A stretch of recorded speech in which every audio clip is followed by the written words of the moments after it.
Market আপনার মনে হতে পারে গতকাল আমরা দেখেছি সবাই 4-5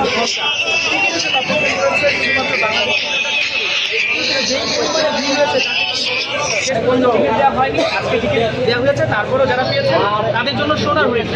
এটা পুরোপুরি যানজট হয়ে গেছে। আমি যদি একটু দেখাই লম্বা লাইন, কয়েক মিনিট সময় লাগে। এটাও শুধুমাত্র একটা গেটের ভিতরে আমরা কয়েক মিনিট কথা বলছি।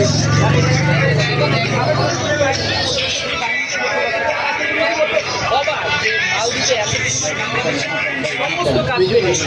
মালদ্বীপে কিন্তু ঠিক আছে,